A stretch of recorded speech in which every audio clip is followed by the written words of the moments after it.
Welcome to worship at Mosaic. We're glad you're here and we're honored to have you join us. You are welcome in this place, and we hope that this time of worship helps you to love Jesus more. We want to prepare you for what you're about to experience. Our worship is more high touch than high tech.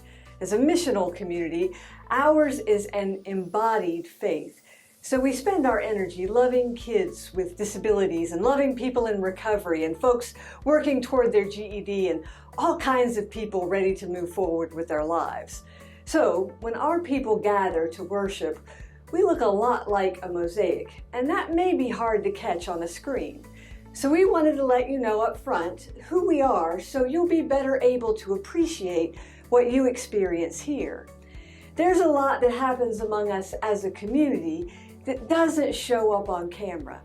And that's why we really hope you'll be inspired to find your way all the way into our community. Let us help you find a family, or encounter your life in Christ, or discover community, or become whole, or experience the Lord's presence, or get to know Jesus. That's what we do best. And thanks for being with us. May God bless you richly as you worship the one who loves you best and loved you first. Turn with me to Ezra chapter 1.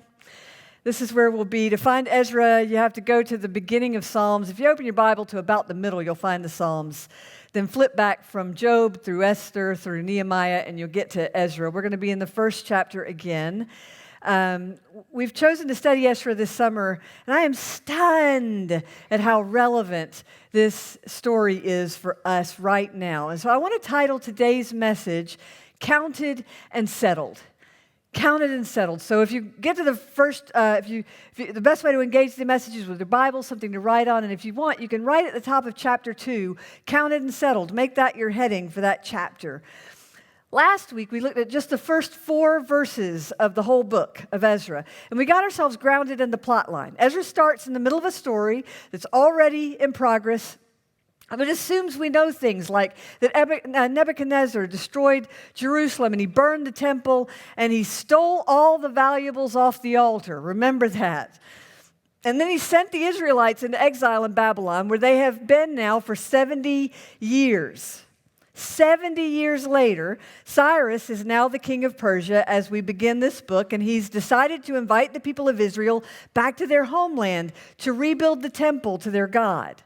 So let's start today with chapter 1, verse 5. Ezra chapter 1, verse 5. Then the family heads of Judah and Benjamin, and the priests and Levites, everyone whose heart God had moved. If you've got your Bible, I want you to underline that phrase. Everyone whose heart God had moved. Prepared to go up and build the house of the Lord in Jerusalem. All their neighbors assisted them with articles of silver and gold, with goods and livestock, and with valuable gifts, in addition to all the freewill offerings. Moreover, King Cyrus brought out the articles belonging to the temple of the Lord, which Nebuchadnezzar had carried away from Jerusalem and had placed in the temple of his God. Cyrus, king of Persia, had them brought by Mithredath. I cannot get that one right the first try. Mithredath, the treasurer, who counted them out to Sheshbazzar, prince of Judah. This was the inventory. And then they list this expansive collection of things. In all, there were 5,400 articles of gold and silver. Sheshbazzar brought all these along with the exiles when they came up from Babylon to Jerusalem. And then I want you just to flip over. When you get to chapter 2, there's a whole bunch of people listed. Flip over to the other side of that to verse 68. And I want you to hear. So all these people that they are listed here, now they're all in Jerusalem. And it says, when they arrived at the house of the Lord in Jerusalem, some of the heads of the families gave free will offerings toward the rebuilding of the house of God on its site. I want you to remember that. They gave free will offerings toward the rebuilding of the house of God on its site. According to their ability, they gave to the treasury for the work 61,000 derricks of gold, 5,000 minas of silver, and 100 priestly garments. So they gave a lot. And this sounds familiar. Do you remember, maybe, how the Israelites left when the Israelites left Egypt after the first exile? They left they left Egypt with the silver of the Egyptians clanking in their cloaks. That's the way it was put. It was clanking beneath their cloaks. And the stuff the Israelites brought with them out of that first exile was the stuff they used to build the tabernacle out in the desert. And just like in Exodus, when that happened before, the story in Ezra tells us that this temple would be built on the offerings of everyone whose heart God had moved according to their ability. That's how the Church of Jesus Christ, that's how the temple of the Lord gets built. How does it get built? It gets built on the hearts of those God has moved. It gets built by every person who gives out of their free will offerings according to their ability. That's how the temple of God, the church of God is built. It's a beautiful way of celebrating God's constant invitational grace over our lives. When it says that everyone whose heart God had moved. So God moves the heart. It's an invitational kind of draw that he gives us. This is how God works. When God's given room to work his best, we're invited to invest everything we've brought with us out of exile into the house and for the glory of God. So listen to me. God will use the stuff you brought with you out of exile to build his church. Praise God. So nothing wasted. He uses our weaknesses. He uses our stories of pain and darkness and our hard times as spiritual currency, because it may be that nobody is more qualified than you are to talk about a divorce that you never wanted to happen, or to talk about what it means to live with disability, or to be incarcerated, or addicted, or depressed or anxious. If you have received that glorious kind of healing or that glorious release from shame and guilt, then that is yours as a gift you give to build the body of Christ. That's how God does it. When he brings his people up out of exile, he redeems everything they bring with them. Isn't that awesome? Praise God. And he turns it into an opportunity to advance the kingdom of God, which is to say that even when you were at your worst or your lowest, God was already at work, redeeming, reclaiming, restoring. He doesn't force us into his will or force us into his plans, but God is the hound of heaven who constantly invites us to join him where he's already working to build his kingdom on earth. So, if you're in the back and you didn't come forward at all this morning, you may not see what's up here in the floor, but you'll have a chance to come forward in just a little while. We're using the story of Ezra to rebuild our own kind of interior altar toward God. And as a visual aid of that, we're also rebuilding our altar here in this room.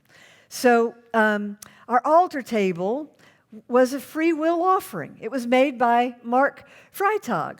And on the inside, before Mark ever built the altar, he brought the pieces of wood here into the church one Sunday, and lots of people had the chance to write their favorite Bible passage into the inside of that altar. And so it's very personal. And so we've kind of laid the altar where its insides are exposed this morning, so that at the end of this service, when we have an invitation, if you didn't get a chance to write a verse before, you can write a verse today. Or you can just write your name. If you'd just like to know that you are represented in the altar that stands in this house. You're part of our family altar. The cushions that are kind of on either side, they sort of stand, and in the Old Testament, these would have been stones. In the New Testament, they're cushions. They're there. Starting next week, they will line the front of the stage and give us a more intentional place for prayer. These altar cushions were handcrafted by Linda Moore, And every pillow, every single pillow was sponsored. In fact, everything that we add to the altar this summer was sponsored by someone in this house specifically for this purpose. The gifts of the people whose heart God has moved. Some were given in honor or memory of people we have known and loved. One of these pillows was given in memory of Steve Cutcliffe. Another pillow was given in memory of Gene Carr. Each week, we will build into our altar other pieces that are important for the worship of God, to express the foundation of our faith, new communion cups, and a new Bible, and I've got one. I'll just wait. You have to. Oh, it's going to be so exciting. This is a great week to begin again, isn't it? For us as a church and for you personally. And so we'll start by rebuilding our altar. I want you to look at chapter 2 of Ezra. Just the first 2 verses. Now, these are the people of the provinces who came up from the captivity of the exiles, whom Nebuchadnezzar, king of Babylon, had taken captive to Babylon. They returned to Jerusalem and Judah, each to their own town, in company with Zerubbabel. That's the first name. I want you to remember that. With Zerubbabel, Joshua, Nehemiah, Sariah, Realiah, Mordecai, Bilshan, Mispar, Bigvai, Rehum, and Baanah. So, and then there's this whole list of names. You can see if you've got your Bible open, there's a whole bunch of people who came with those original 12. And it's interesting, it starts with lay people. And then it moves to Levites, and then finally to priests, which is the right order of things. It starts where you are. And then some have been pulled out, some musicians and others who are meant to serve the house of God. And then it ends with the priests. So the whole rest of the chapter is this list of lots and lots of people, 42,760 according to Ezra, which is really funny. The math doesn't exactly add up, and this list doesn't square with the same list in Nehemiah, which I so appreciate, having had to cull our membership lists and figure out who's here and who's not. I love that their list is not perfect. Evidently has always been like herding cats with God's people. Mostly, Ezra just wants us to know that a lot of people were ready to go home and reclaim their place, rebuild their altar, restore their vision. And Zerubbabel, remember, he's the first name on the list. And listen, Zerubbabel connects this group of people who are coming back to rebuild the altar now. He connects that group of people with David and Solomon because he is in that lineage. And he also connects that group of people going home to rebuild their temple with their Messiah, because he's in that lineage. They are rebuilding the temple that Jesus will serve. Amen. I mean, hundreds of years before he ever gets on the scene, they are already, can you imagine building an altar that Jesus will stand before? Now bring that forward and ask yourself, can you imagine that we might be building an altar this summer that generations will serve? Generations after us. So put a finger in Ezra chapter 2. Just put a finger there and go to the very first page of Matthew. That's the first page of the New Testament. Matthew chapter 11, Matthew chapter 1, verses 6 through 11. That's the genealogy in Matthew that takes us through the generations that lived in Babylon, that Nebuchadnezzar put into Babylon, into exile in Babylon. And then in verse 12, we get the shift when they come back to Jerusalem. Matthew takes us through the generations that lived after the exile in Babylon. And verse 12, you see, after the exile in Babylon, Jeconiah was the father of Shealtiel. Shealtiel was the father of Zerubbabel. And then it tells who Zerubbabel was the father of.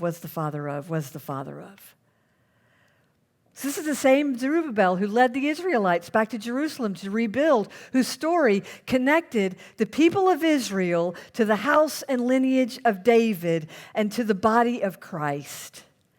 So when a Jewish person reads this list of people in Ezra chapter 2, they're reading their family story. And when we read that same list in Ezra chapter 2, we are reading our family story because when we're reminded that our Savior was a human being born into our humanity for the sake of identifying with us on every level, coming to us right where we are, who knows our weaknesses. He took skin on.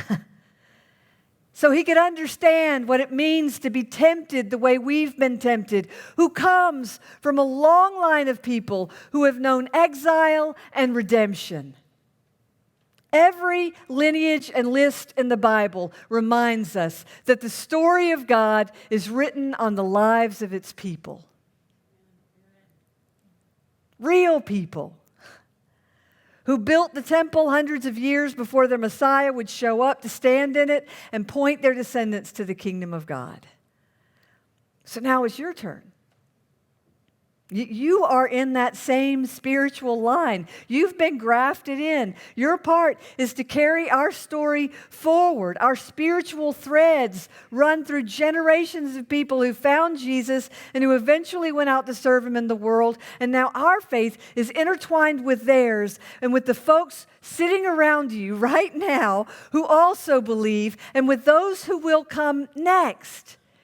Which is to say that your faith is not yours to do with as you please. It is yours to share. So you got this long list of people who came. And then in verse 70, we've read 68 and 69. Then in verse 70, last verse in chapter 2, listen to this. The priests, the Levites, the musicians, the gatekeepers, and the temple servants settled. I want you to circle that word settled. It actually comes up twice in this verse. Settled in their own towns, along with some of the other people, and the rest of the Israelites settled in their towns. I want you to underline that little phrase too, along with some of the other people. The section ends with a word that I want to explore a little. It's that word settled. They settled in their own towns. The writer says it twice, and I'm sure it's just there to let us know that the people found a spot and they pitched their tent and they weren't going to go back to Babylon.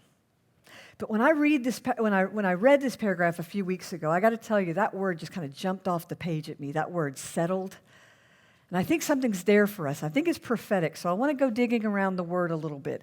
In the when you look at the Hebrew sense of this word settled, that we translate as settled, the Hebrew is kind of stunning. To be settled is, listen to this, to place in a fixed or permanent condition, to make firm, steady, or stable, to establish, listen to this, to cause to be no longer in a disturbed condition. To render quiet, to still, to calm, to compose, to rest. Another source defines the Hebrew sense of settled in this way: to put an end to a rough season.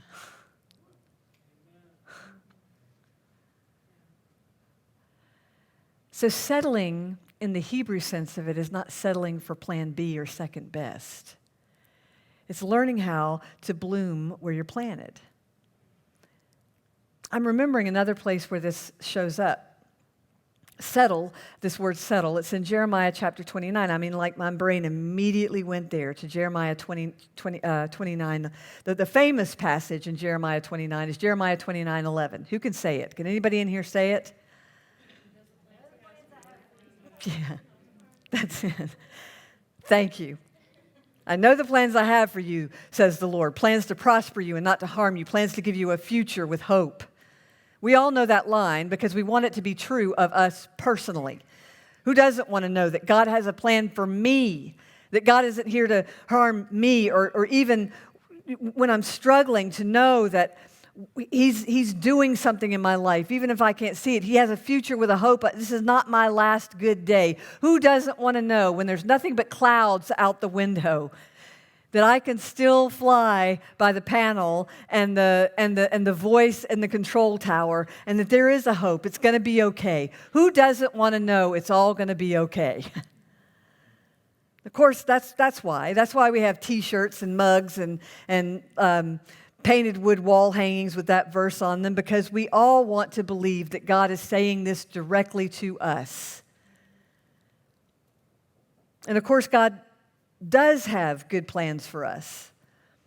But that doesn't make this passage in Jeremiah 29 about us. When Jeremiah the prophet speaks this word to the people of God, he is giving exiled people who were living in Babylon. In other words, Jeremiah is speaking in Jeremiah 29 to people who were in Babylon before Ezra brought them back to Jerusalem.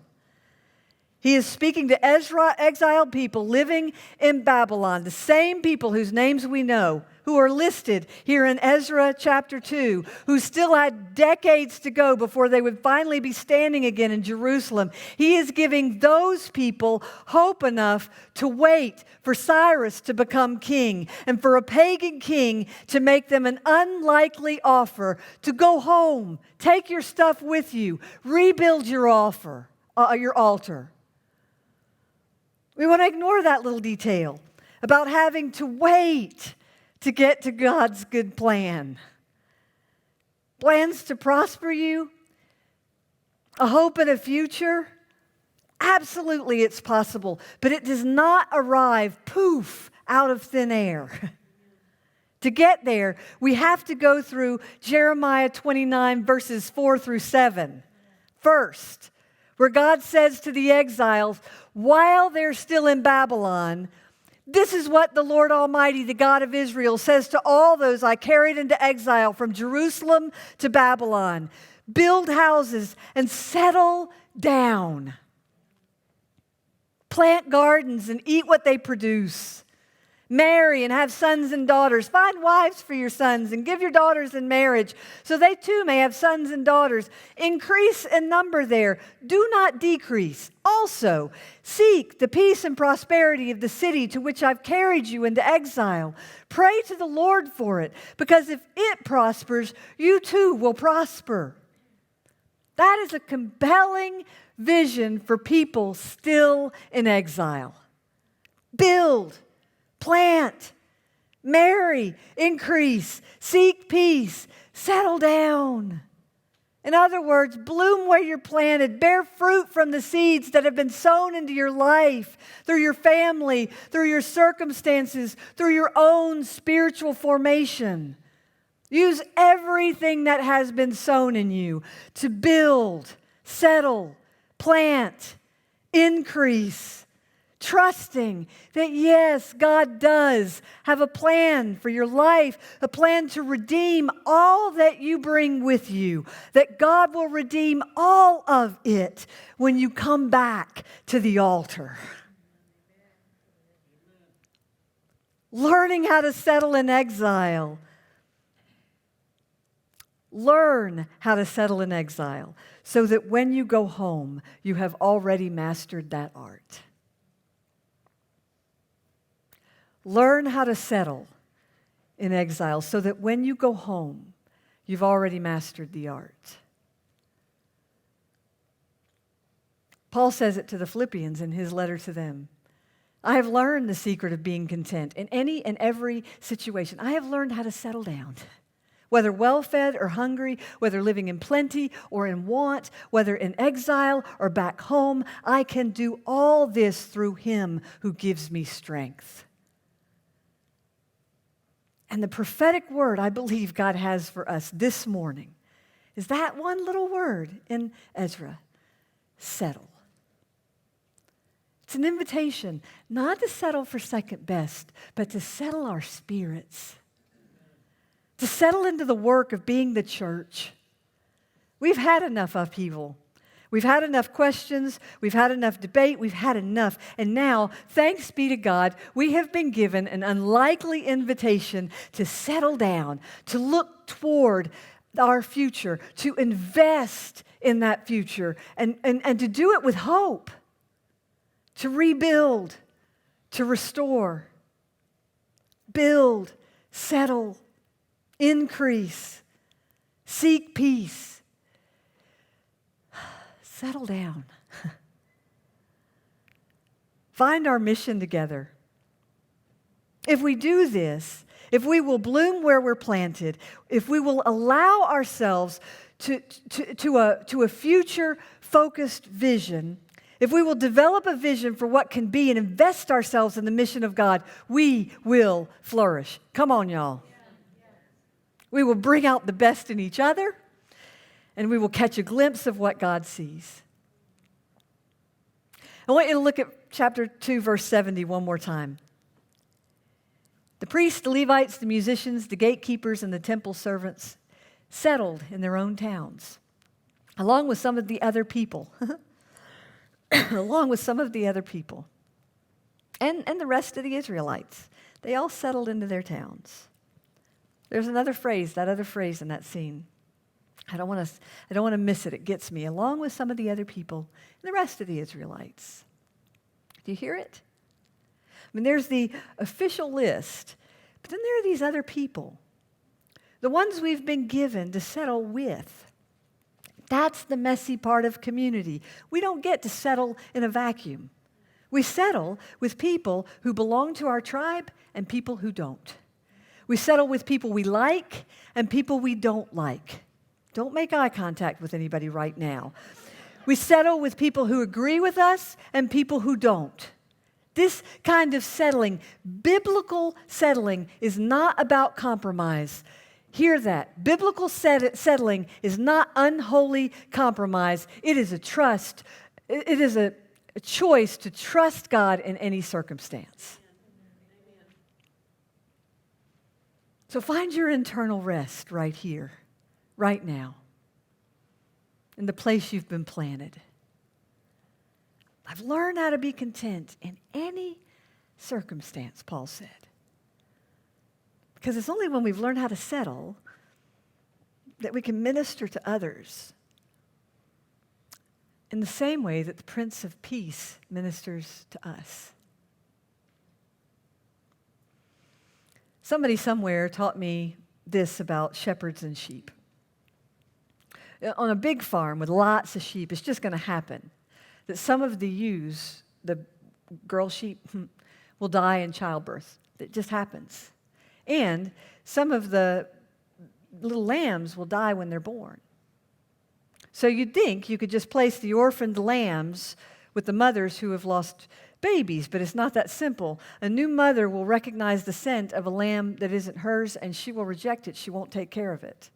So sheep farmers have learned how to deal with that. They will skin the dead lamb and clothe the little orphan lamb with that skin. The farmer puts that skin on the little lamb just like a coat. And then he takes the little orphan lamb to the mama whose baby just died. And when she sniffs the orphan lamb and smells the fleece of her own, she accepts it and she begins to care for it just like it's her own. She settles in. And Jesus says, "Do not be afraid, little flock, for you have been clothed in my righteousness. I have covered you with my sacrifice, and you have my scent." So your Father, who has laid before you a kingdom beyond this one, who has given you a future in which to place your hope, even while you're in exile, He will come and He will call you and He will accept you and receive you into that kingdom, and He will care for you because, this is Jesus talking, you smell like me. So go ahead, Jesus says. This is Luke 12. Sell your possessions and give to the poor. Give freely of yourself. Take everything you found in exile and invest it into the kingdom of God, because your treasure is not here, it's in heaven. Provide a covering for yourself that will not wear out, a scent that heaven accepts, where no thief comes near and no moth destroys. For where your treasure is, that's where your heart is. So Jesus Jesus, my prayer this morning from a place of my own deep peace is this: settle us. Settle us, Jesus. And settle down, Lord, and on the altar of our hearts.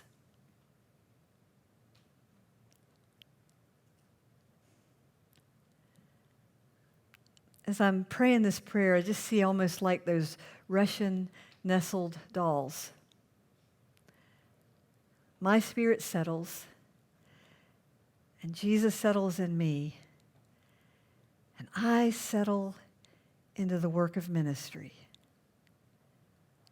All of that, just one nested inside the other, is what Jesus is after.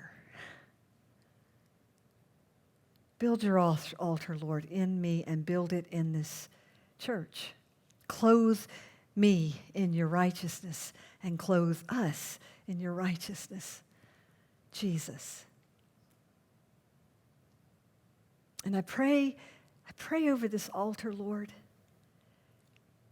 that as you refresh this altar and as you add to it this morning, that you would, Lord, consecrate it again for your purposes. And Lord, I pray over these altar cushions that you would consecrate them for your purpose. That they would be signs, symbols for us of your presence and your desire to meet us here in this place, to receive. Bless them, Jesus. Bless them.